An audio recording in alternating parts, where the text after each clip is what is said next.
We are recording. I missed you, cold snacks.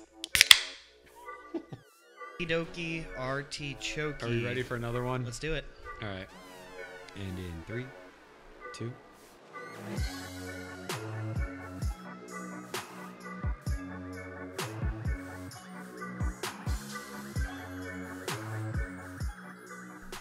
What is going on, everybody? Welcome back to another episode of the Team Morale Podcast, where we do our 3 favorite things. We talk a little bit of booze, a little bit of beer, and a whole lot of basketball. Joining me, as always, the backwards hat wearing. He's got a frocket on. Isn't that the name of a shirt with like the front pocket?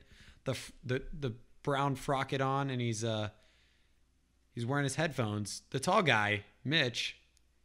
Frock, yeah. Hello, everyone.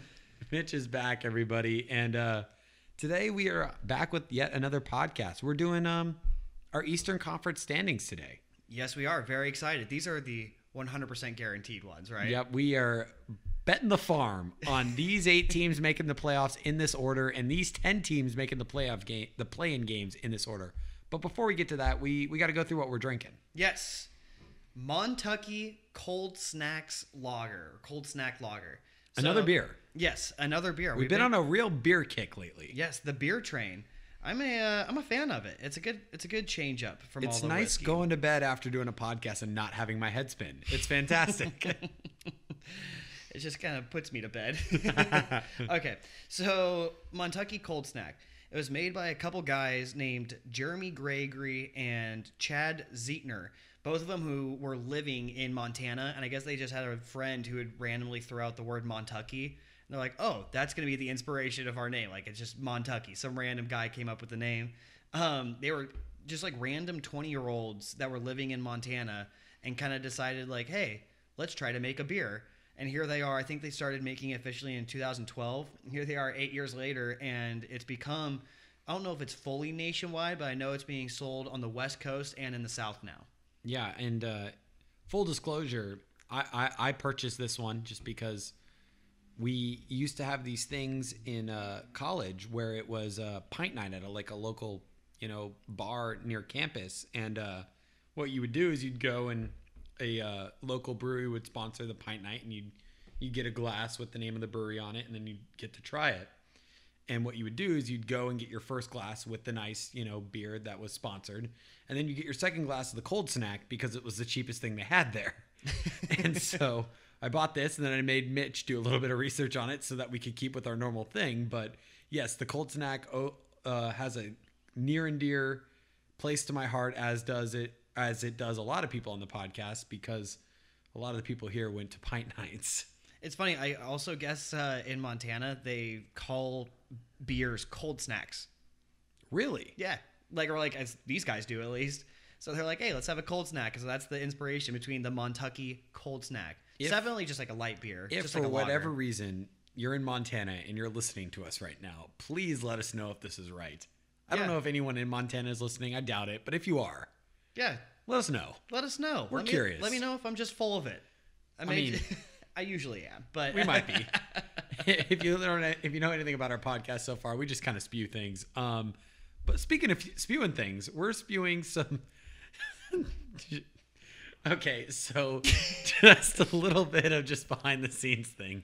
We try to time ourselves every single time on this podcast, and we always start the timer like 5 minutes after we're in, or like 2 minutes after. We literally just started the timer right now. we're 20 seconds into this podcast. But speaking of just randomly spewing things, we're about to spew some takes because we're going through our top 10 in the East. The reason we're doing 10 is because they're doing these play-in games that Mitch talked about a couple of pods ago. If you want to explain that, yeah. Yes. Okay. So this season they're doing 10 teams, and the number 7 seed or the number 10 team are going to be playing in these play-in games, kind of similar to what happened with the Blazers and the Grizzlies last year, or in this last bubble, where if you were the higher seed, if you're the 7 or the 8 seed, you are going to be playing a 2-game series, which means if you're the top seed, you only need to win one of those games to keep your spot and advance and move into playing either the 1 or the 2 seed. if you're the 9 or the 10 seed, you have to beat either that 7 or 8 seed both games in a row. Like you have to go 2-0 against them, and then you can reclaim that spot from them and then go and play against the 1 or 2 seed. They're still trying to figure out all the kinks to it as to like how many games in between, because I think they did 4 games. If there's a 4-game difference, then you got to be in the playing game. I don't know if they're going to keep that 4-game thing or not. So there's still a couple things that they haven't totally come out with, but they have said that they are doing these 10 teams and 10 teams that are in the quote-unquote playoffs, the 9 and 10 being mainly in the play-in. So that's why we decided to go with the full 10 as a new thing for the new season. Yeah, so moral of the story here is you could conceivably end up as the 10 seed and still find a way into the playoffs, which is why, again, as Mitch said, we're going 1 through 10. So do you want to start at 10 or do you want to start at 1 here? Ooh, good question. I think we start at 10. We start at 10. Yes. Start at the bottom and work our way up. Work our way up.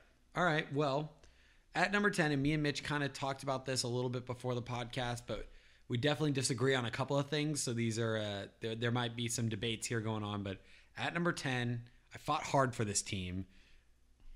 The Charlotte Hornets are in the 10 seed. Yes. They signed Gordon Hayward. They drafted LaMelo Ball. They have a good young nucleus. Yes, their team is terrible, but they're less terrible than the other teams that didn't make it. That is fair. I think that the team I was arguing for was the Orlando Magic. I think that there's a good chance that they probably sneak into the playoffs because they seem to always find a way to sneak into the playoffs. But I allowed them to have the Hornets because I get it. I mean, they allowed me. I had a good argument. I'm sorry. I didn't mean to say it like that.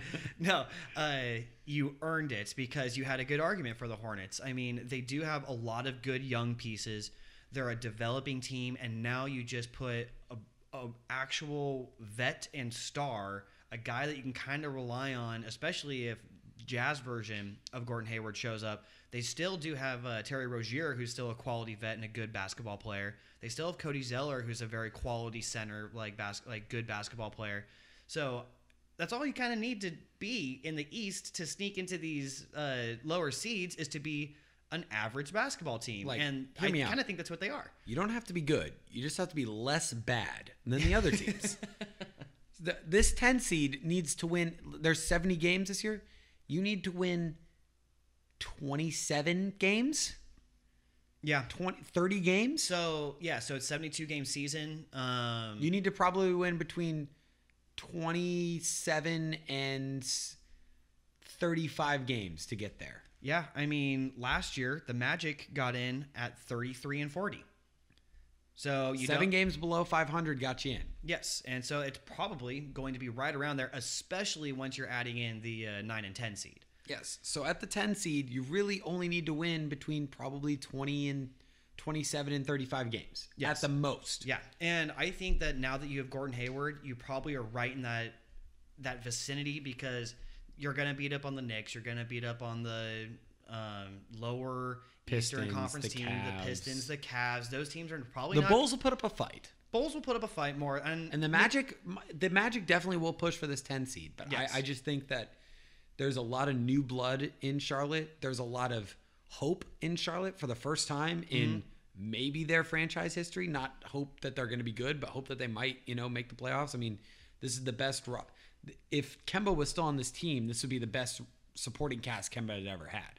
Yeah, I mean, very true. So you got Miles Bridges, who took us maybe a step down or leveled off, but still played like at least an average rotation player in the NBA. PJ Washington played really well. He's kind of your classic like 3-and-D guy that fits really well as a glue guy. Devontae Graham was my pick to win Most Improved this year. He lost it to Brandon Ingram, which well deserved. But I mean, Luka agreed when he said, like, hey, take me out of the Most Improved player running. Put Devontae Graham in here. He earns it. Like, he should be in the running here. Yeah. And I had him picked since the All-Star break. When you go from a guy who people kind of don't even think you're going to be in the league to the very next year averaging 20 points a game, that is a huge jump. And I think that that's actually sustainable for him. I think that that is the kind of guy that he is. We watched him at Kansas quite a lot because he was kind of in the same up on era TCU as us all the time. Yeah, and he's just a good ball player. And so I think that he's going to fit really well next to LaMelo. I think he's going to fit pretty well next to Gordon Hayward. They now have multiple playmakers. They got multiple shot makers. And yeah, I think you're right. This is probably would be one of the better teams put next to Kemba if he was still there. So yeah, I think that the 10 spot is a good place for them. Yeah, it's and by no means is this a guarantee, but we're definitely guaranteeing it. Oh, this is going to happen. This is our Charles Barkley 100% guarantee. All right, so moving on to the 9 seed. This is a team that has dealt with injuries in the past. The Washington Wizards, we have clocking in at number 9. Yes, so the Wizards are a really interesting team. One thing is that it's kind of like a mystery right now as to whether John Wall asked for a trade or didn't ask for a trade or is going to get traded or is really happy and in cahoots with the GM, because the GM came out today and said like, oh no, me and John Wall talk every other day and he's perfectly happy. All these are just like false rumors, which I could see being a thing because he has been injured. Maybe people thought, oh, he's assumed that he was being disgruntled or whatever. But if you do have John Wall, Bradley Beal, if healthy, which he's supposed to be at this point, he has been, like, they had clips and stuff coming out of him playing rec games and stuff like that. Then you have guys like Hachimura, you got guys like Davis Bertans, you got guys like Thomas Bryant. You have an actual team being built there in Washington right now. Sure, they've had some really bad years where they're pretty much getting backpacked by Bradley Beal. But maybe there's an argument to be made that Bradley Beal is a much better basketball player now because he had to backpack them to where he's actually going to fit better next to John Wall. He's no longer just a secondary option. Almost like I remember they used to kind of, I always go back to the Blazer references, but they always used to kind of treat him the same caliber player as like CJ McCollum, where now Bradley Beal is a much better and higher tier player than what CJ McCollum is. And I think that wouldn't have happened if John Wall didn't go down. So now if you pair them together, I think that they're going to have a pretty good season, and I think that the 9 seed could even be low for them if they hit their potential. Yeah, if they're both healthy and they're both playing the way they should be one of the best backcourts in the NBA. Yeah. And this team also added Denny Avdija in the draft. Yes. Or Avdija. We fought about this name all day long. Avdija. And they also got a steal in Cassius Winston. Yes. Who's another like good explosive player who could be a role player on a team. Like, by no means is he going to be a star, but he could be a solid role player. And you add in Davis Bertans, like you said. You add in Thomas Bryant. You add in who was it that I was looking? Mo Wagner even. Oh, is another good player for them. Like, he's a solid role guy. He's going to shoot. This team, again, it's not about being good. It's about being less bad. Yeah. That is the key to getting into the playoffs in the East, is being less bad. And the Wizards have pretty good star potential, pretty decent role players. I mean, Bertans would be loved on just about any team. He's getting paid like a third star, so he better shoot like it this year. And if he does, if he plays, I mean, John Wall and Bradley Beal and Bertans would fit really good next to John Wall if he plays really well.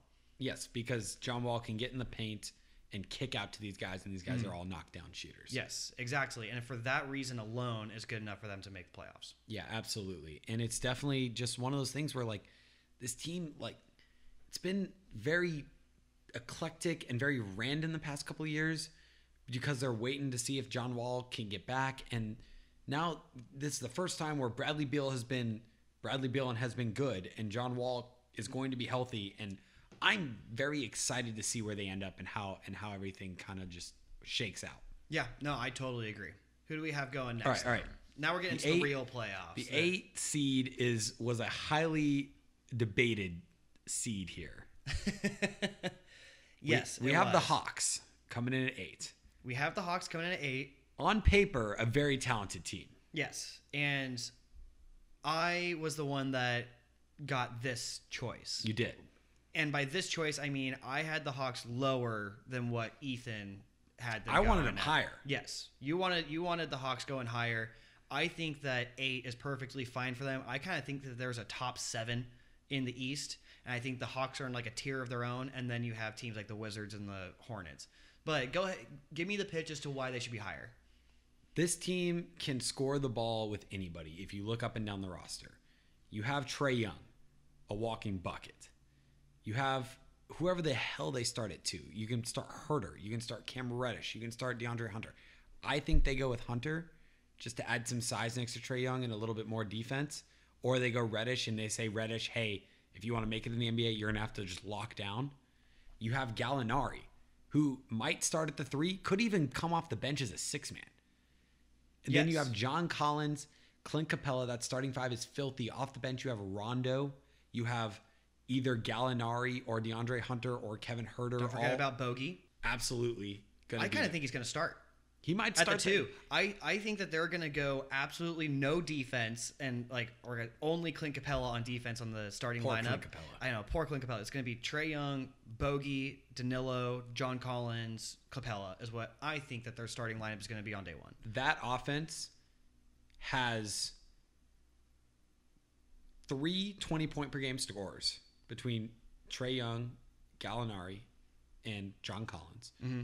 You have Clint Capella, who's going to average 10 and 10. And you have Bogey, who's probably going to get close to that 17 points per game range. Yeah, I would not be totally surprised if Capella's putting up 15 boards and 2 blocks on this. He's gonna have a lot of stats ready for him, and you got a lot of playmaking and off-ball shooting. Even Trae Young can play off the ball at this point in his career. It's going to be a dangerous team. This team can score the ball with anybody. Their problem is defense. And we all know in the NBA now that defense doesn't mean as much. It's all about scoring more points. Yes. The points per game are so. I'm introducing a new thing here on our podcast. We've talked about it before, and we haven't said anything about it on the podcast, but you and I have talked off mic. The whiskey bet. Whiskey bet. Yes. Because it's a whiskey bet. We are betting. This is a new thing. We're going to put it up on our social media so you guys can debate with us. A whiskey bet means I'm going to shake your hand right now and say that Hawks finish higher than 8. And if you shake me back, loser buys a handle. Yep. Done. End of the season. We will see who owes who. We just shook hands. We shook. You can see us. No one else can tell. Producer Jay's here. He's here to He gave verify. us a thumb up. But yes, Hawks finish higher than the 8 seed. We have them 8 here now. It was a hard-fought battle. One I lost here before this, but I think Hawks finish higher than the 8 seed.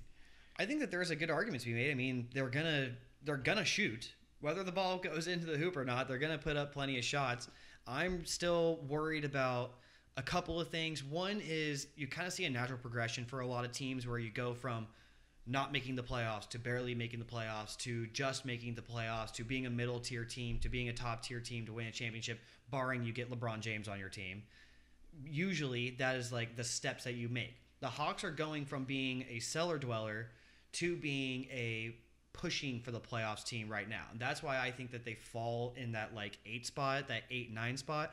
I don't know if they have a whole bunch of winners on their team. They do have Rondo, but outside of that, there's not a whole lot of guys that are have a proven track record.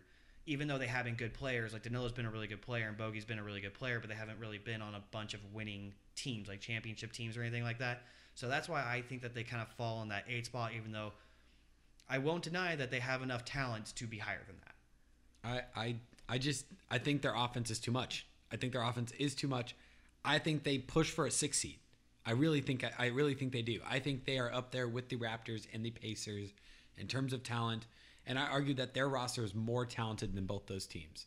But I kind of spoiled it a little bit. But number 7, we have the Pacers. Yes. We have Indiana, lower than they were this year. Yeah. We have them falling off a little bit. Yeah, so, and I'll be honest, I don't even know why we have them falling off. I just feel like a lot of the other teams in the East got better, and they kind of stay stagnated. It's going to be another year of putting Sabonis and Turner and complaining about the two of them being next to each other. You still have Oladipo, who is half foot in the water, half foot out of the water. Not want to be there. Yeah, exactly. Then you're kind of relying on your best players being TJ Warren, who did pop off in the bubble, but we haven't exactly seen that kind of production over the course of an entire year. You got Brogdon, who's pretty steady, but it is pretty much the status quo, bringing back the same team outside of they fired McMillan and they're bringing in this new coach who's got the weird last name, the oldest Raptors assistant coach. I just think that they are probably going to take a step back if for no other reason than other teams in the East got better. And the fact that they do have this new unproven coach, maybe he pushes them to another gear and they play well. But I'm thinking that the Pacers need to mix it up at this point. Yeah, I think Nate Bjorken. Bjorken or something like that. Yeah. We're going to call him Nate. Nate. We're going to call him Buddy Nate here. Nate 2.0. We because think Nate McMillan was the original Nate. we're going to call him Nate 2.0.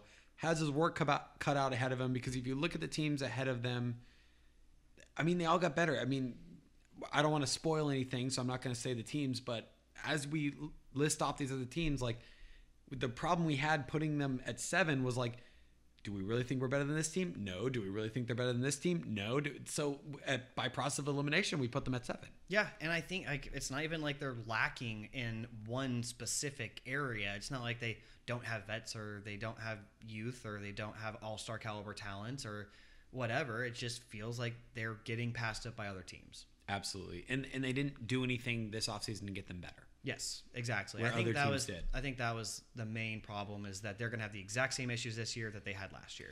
Which is ironic, because the team that we have at 6 got worse this offseason. Yes, they did. They got But worse. they went from like a top 3 seed in the East falling down, and the team we're talking about is the Raptors. Yes, the Toronto Raptors. I talked about in an early podcast. I think that they were one of the bigger losers of this offseason. Losing Ibaka and Marc Gasol is going to be massive hit on their culture and their interior presence, defense and offensively. And then they gave the bag to Fred VanVleet, so I sure hope that Fred VanVleet takes a step into being a potential all-star type player, because that's kind of what they're paying him to be, and I have no idea if he's actually going to step into that or not. In the East, if you're making that much money on a playoff team, you need to be competing for an all-star game. Yeah. And if not, you got to be putting up crazy stats to where people think you should be in the all-star game. Yes. And so Fred VanVleet needs to be averaging, if he's making that much money, I'm thinking like 20-6. Yes, he needs to average 20 points a game easy.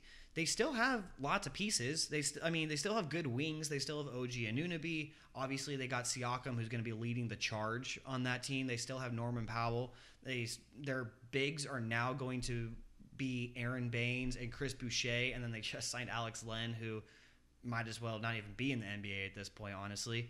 No offense, Alex Len. This is a big year for Chris Boucher, though. Yes. He at one point was the G League MVP and Defensive Player of the Year, so he does have potential. That is the G League. He did show in the last couple of years that he can do something, but I don't think he's got the girth to stick with a lot of the centers that are going on in today's NBA. And if you're planning on playing him on the 4 next to Aaron Baines a lot, then you're putting a really old Aaron Baines out there, who I don't even know if he can hang out, because he's going to have to go against Miles Turner, Joel Embiid, Nikola Vucevic, Clint Capella. Like, there's a lot of tough guys that they're gonna have to go against. So I don't see how they got better.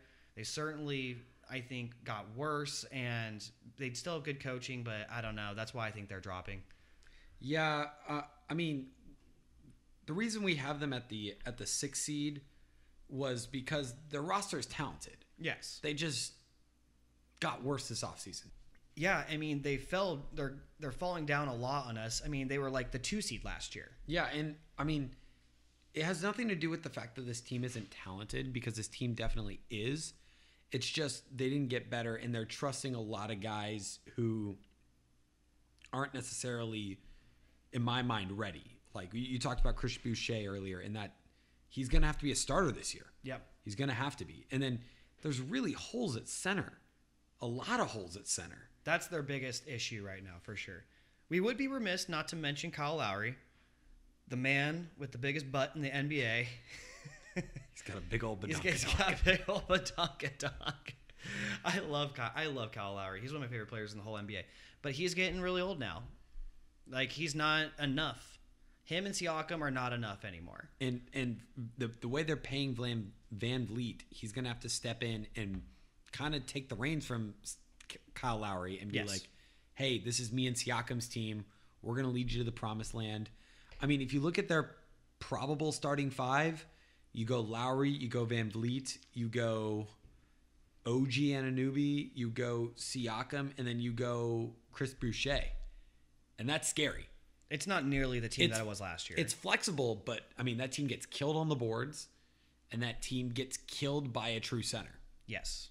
And, I would make the argument that outside of Lowry and Siakam, they don't really have any shutdown defenders. Like, they probably will still have a good team defense, but when you're going up against the Celtics and you got to defend Kemba and Jaylen Brown and Jason Tatum, that's a lot of work that they're going to have to be putting in there, especially if you're putting a undersized shooting guard in Van Vliet out there for a lot of minutes. Yeah. I mean, I trust Nick Nurse. I think that he will have them ready in a position to do some damage, but I do think that they definitely took a step backwards. Let's take a break here and let's talk about this cold snack again. Cold snacks. Yeah, cold snacks, man. It's good. I love it. I mean, I just have so much nostalgia with this thing that just feels good in my hand. It's just a light beer. It's a lager. It's a nice light beer. I would compare it to PBR. Also, I don't think they sell them in small cans. I think you can only buy these in tall boys, which I love the vibe of that. I have yes, we are. What is this? This is a 16-ouncer. 16-ouncer? Yeah. Yep, 16-ounce can. Yeah. No, I've only had 16-ounce cans of this thing. Yeah, it's amazing. So it's a solid beer.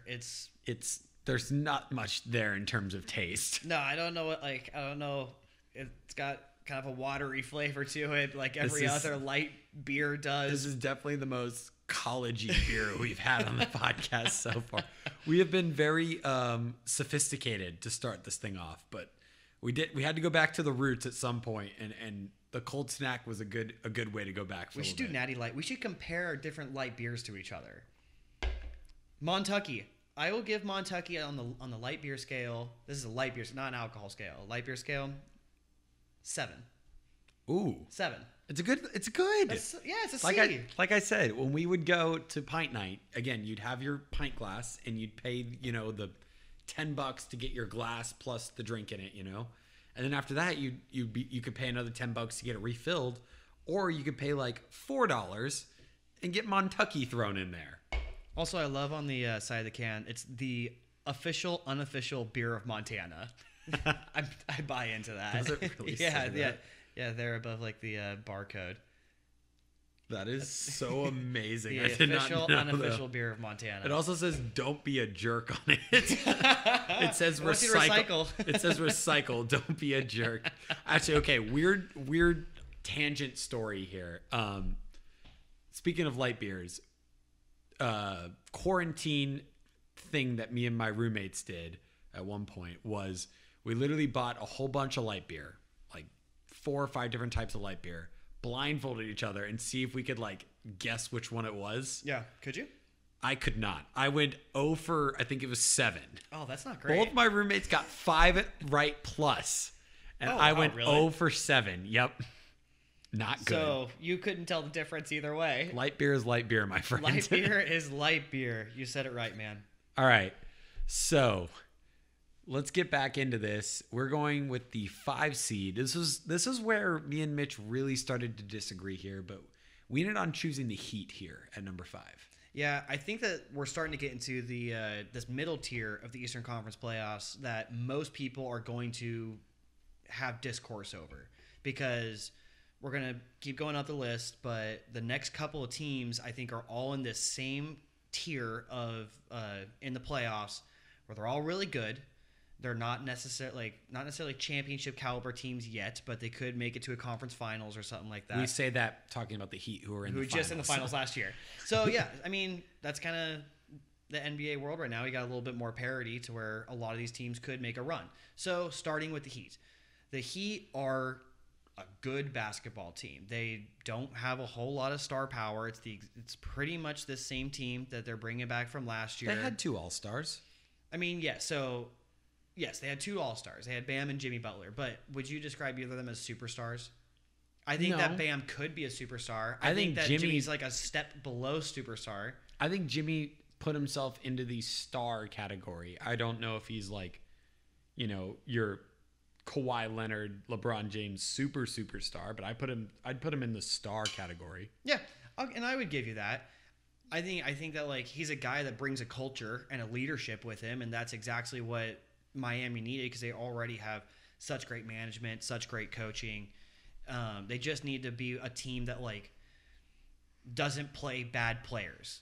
Sometimes like there's teams out there you're out there, you're playing bad basketball players. The Heat don't do that. The Heat have quality players up and down that know exactly what they're doing. They know what their role is. They know how to operate within that system.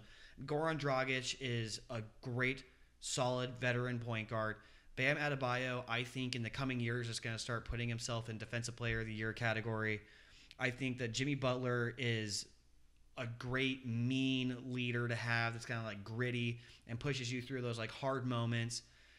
Tyler Hero and Duncan Robinson, just damn. How many big shots did those guys hit over the course of the bubble in the playoffs? Oh yeah, those two were huge for them. Yeah, massive. I do think that the Heat are going to rely on two big things this upcoming year, and that is one, Andre Iguodala. They're going to rely on him a lot because one, they paid him. He got a decent contract from them, and they let Crowder go. Yes. And so Iggy's going to have to step in and fill that Crowder role. They also let Derrick Jones Jr. go. Yeah. So they lost he didn't play a ton for them, but they're losing like length at the wing. Yes, they're losing a lot. Which was a big asset for them going into this bubble. They're definitely thinner at wing, and they're definitely going to rely on Iggy heavily. And then they're also going to have to rely on Duncan Robinson and Tyler Hero not falling into the sophomore slump. Yes. Which happens a lot. Yeah, especially for shooters. Yeah. It happens for shooters quite a bit because guys start understanding like what a lot of what your tendencies are. As Mitch almost knocks his mic off the table. Yeah, sorry about that. But the shooters, they definitely hit those sophomore slumps because you start realizing what their tendencies are. Like these NBA guys, like they look into game tape probably a lot more than you even think that they do, but they know exactly when a guy wants to pull up. They know like where his spots are. And once you start realizing what those spots are, where he wants to get, how he wants to get there, you start pushing him out of the way, especially smaller guys, weaker guys, kind of like Duncan and Tyler Hero are. You put more aggressive defenders on them and they could start to see a bit of a slump. I am very much bought into both of them just being good shooters, and it's going to like the law of averages is going to work out for them anyways. And so I really do like the Heat, but we ended up putting them here at 5. Yeah, I mean, I like the Heat a lot as well, but I just think the loss of Crowder is huge. He played some crunch minutes for them. He's, in my opinion, like the ultimate glue guy in the NBA right now. He plays defense. He shoots the ball. He passes the ball. He's a good locker room guy. Like everything about him just screams team oriented. And losing a guy like that is scary. I mean, you have almost as good of a player as Iggy to back him up, but he's got a lot more miles on him. He's a lot older. Yes, he has a lot more experience, but I just think, in my opinion, the idea of losing Crowder and there now being, quote, game film on Hero, on Robinson, that's a lot that's going to be coming at these young guys now that they are known how to be guarded. Yes, and it's going to be a razor thin margin between them and like the two teams above and below them. Yes. 7 through 3 in the East is going to be tough. Yes, it's going to be really tough because all these teams are good teams. Like the Pacers that we brought up earlier are still a high quality team. And so it's going to be tough up and down. Yeah, absolutely. Now, this next team was a team that Mitch and I disagreed. This might be the most hotly contested team in our list, and that is the Philadelphia 76ers. Yes. So where did you have them? I have them as high as 3. I settled on 4, and you had them as low as 7. I had them as low as 7, but my personal projection for them was going to be 5. But yeah, I could see them as low as 7 because, I mean, they're still not totally proven. They took a step back last year. I do like the way that they've constructed the roster around him, bringing in Seth Curry, bringing in Danny Green. Drafting Tyrese Maxey. Yes, drafting Tyrese Maxey, bringing Doc Rivers, who's a little bit more of a stable coach and I think he's a little bit more of like a hoorah, like bring your like kind of like players coach kind of guy than Bruce Brown was. I really did like Bruce Brown though. I liked him too, but I think Doc just or Brett Brown. I'm sorry, Bruce Brown is the Pistons guy. He just got traded. But yes, Brett Brown. I think Doc will be able to get more out of his player. Doc is good at coaching teams that want to play as a team, which I think could be the issue with Ben Simmons and Embiid. I think that's where he could fall because I agree he is good at like bringing people in as a team, but when someone doesn't buy in, I think it could cause like a clash. I think Ben Simmons is going to have no problem buying in. I think if there's someone that has a problem, it's Embiid, But I also think that if he can get Embiid to buy into what he thinks he's going to do, I mean, this team has talent out the wazoo. They now have added shooting to go with that talent. I think the sky's the limit. I mean, that's fair. Honestly, I could see them winning the East. I also could see them being all the way down to a 7 seed. I honestly can. They have the highest ceiling, the lowest floor, not the highest ceiling, but probably the biggest ceiling to floor ratio that anyone in the East has. I just see them landing more in the 5 spot than, because I also like the Heat. I think that the Heat are going to be above the Heat or above the Sixers at the end of the day. We fought about this one for quite some time. Yes, we did. We did. I don't hate what they did. I like the idea that they brought in shooters because that's really where they were lacking. But I don't know if Embiid and Simmons is the duo to bring you there. I do think that if there's a coach out there that can make it work, it is Doc. And so I think if I'm the Sixers, I give it a year with Doc. And if we don't perform, like, one of them's going to go. It's just who. But I am very interested to see. And I agree with you. They have the ceiling to floor ratio is off the charts with these guys. Yeah. They could go to the championship for all I know. They also could miss the playoffs. I made a bet with somebody that they think the Sixers are gonna miss the playoffs. I think that is pretty ignorant. I think that the Sixers are definitely gonna be in the playoffs, which is why I made the bet. But that's where people's value is on them. They're so high and so low. So let's move on to the team we had at the number 3 spot, which is the Boston Celtics. And this is a team who lost a big piece in Gordon Hayward, but actually might have found a big man. Yeah. In Tristan Thompson. Yes, he's old, and yes, he's not a huge impact player, but he's a big man who can rebound the ball and play defense in the post, which is really what they needed. Yeah, I really like the Tristan Thompson signing for them. They do still have Daniel Tice, who started for them. The guy's only 6'8", but he might be one of the smartest post players as far as like body positioning and footwork in the entire NBA. But I think that Tristan Thompson probably ends up starting anyways.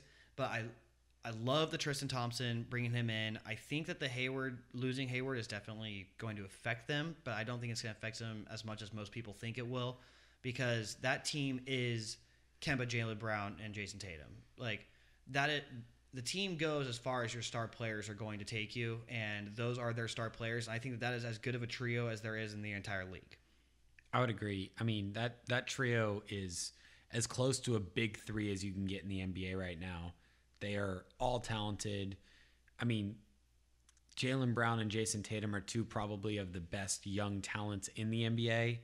They are all fun to watch. I mean, yes, they lose Gordon Hayward, which is a bummer. They replace some of that playmaking that he does with Jeff Teague, who I'm pretty high on and think's a good fit for them. And they still have the Williams duo, which is Grant Williams and Robert Williams, who could help fill out that big man spot.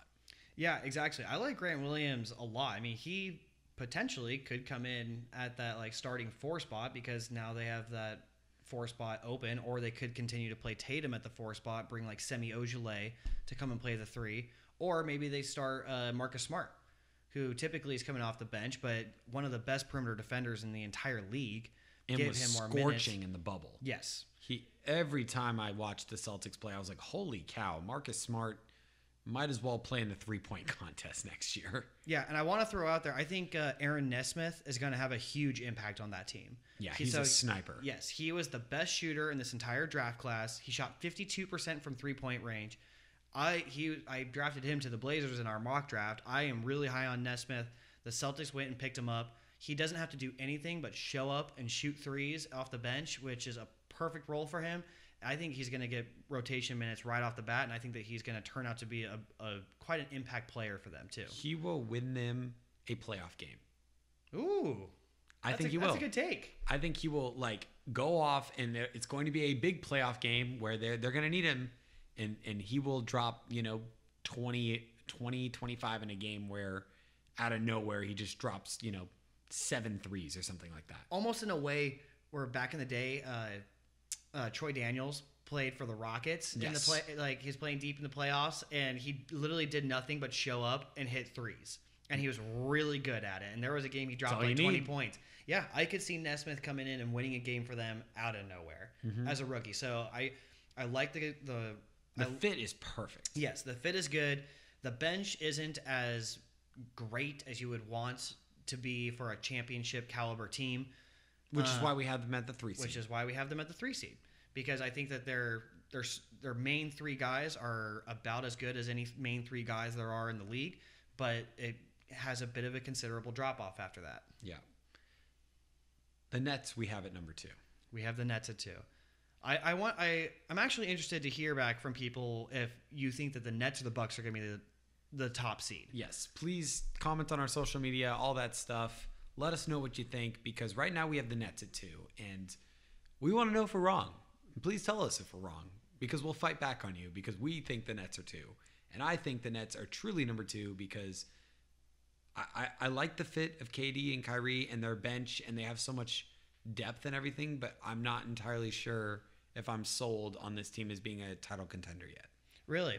So I, almost in a similar way to the Clippers, I am sold on the fact that they could be a title contender, but I'm not sold on the fact that they're going to care enough about the regular season to where, like, I think the Bucks and I think Giannis really, really care about being the number 1 seed, and Giannis is so dominant in the regular season when you're, like, not 100% game planning to just stop Giannis. But with Brooklyn, you're going to kind of be resting KD. You're kind of going to be resting Kyrie. You do still have like the good role players in LeVert and Jared Allen and Joe Harris and guys like that. But I don't see them caring as much about the regular season. I would not be surprised to see them win against the East Coast or win the East and go to the finals. But I also do not think that they're going to get the 1 seed. I think the Bucks care a lot more about that. I would agree with you that I don't think they're going to get the 1 seed. I mean, KD is coming off a huge injury. Yeah. And I mean, yes, his game isn't necessarily about him being athletic, but is it about him being like smooth? Yes. And his whole game is about him being smooth. And I think that him being able to just kind of move like easily and everything is going to be impacted by his Achilles. I think it's going to be a year or so before he comes back to full KD. And I think his age is going to catch up to him. He's been playing in the NBA a long time.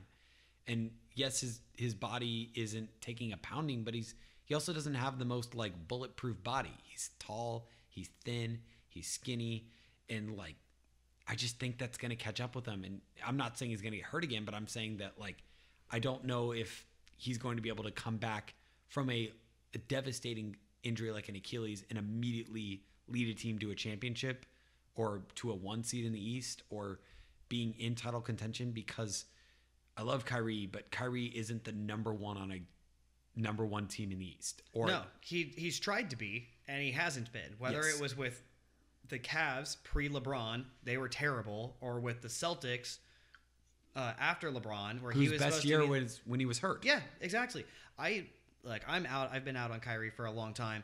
I want to throw out there that there is absolutely a chance of this entire thing come crumbling down in Brooklyn and it just not working. And it almost looks like it's that old Brooklyn team where you had Deron Williams and Joe Johnson and Paul Pierce and Kevin Garnett and Brook Lopez, where it's like you had a whole bunch of talent, but there's just too many personalities. There wasn't enough coaching at the time. They had Jason Kidd. Now they have Steve Nash. Jason Kidd, it was his very first job coming in right after the NBA. Steve Nash, it's his very first job coming in right after playing. So he might not have, I don't know, the pedigree as a coach to like actually rein in all of these different personalities and all this different talent to have it consolidate and turn into what you would assume a team that has Kevin Durant and Kyrie Irving to turn into. I would not be surprised at all if this whole thing like is just a bit disastrous. All in all. I mean, like, I'm not saying that this roster isn't talented, because this roster is crazy talented. It's probably one of the most talented rosters in the NBA. Yeah. What I am saying is what we said before is in the NBA, you go as far as your stars take you. And in my opinion, Kevin Durant coming off an Achilles injury is not taking you as far as who we have at number 1, which is the Bucks. Yeah. Which is as far as Giannis is going to take you. Yes, Giannis has struggled in the playoffs in the past, but we're not talking about the playoffs. We're talking about seeding for the playoffs. Yes. And if Giannis does one thing, it's dominate the regular season. He murders people in the regular season. It really looks like a big brother playing against their little brothers in like Nerf basketball, where he's just like launching from the 3-point line, taking one step and then dunking it over 7-footers.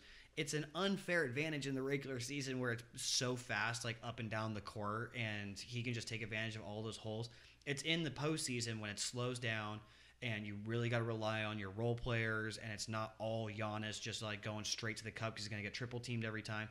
It's the regular season, like we're talking about. He always dominates the regular season. I would not be surprised to see he wins a third MVP, even though I bet there's going to be some voter fatigue on like him, and they're probably going to want to vote for someone else. I could see Luka moving his way into that kind of category.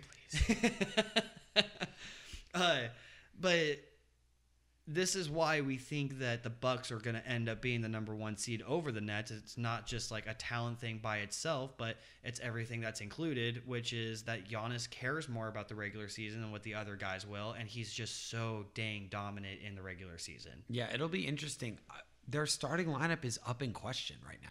Mm-hmm. We really don't know. They've gotten rid of a lot of their guys and a lot of their players that played big minutes for them, but the addition of Drew Holiday cannot go understated. That fit is up there.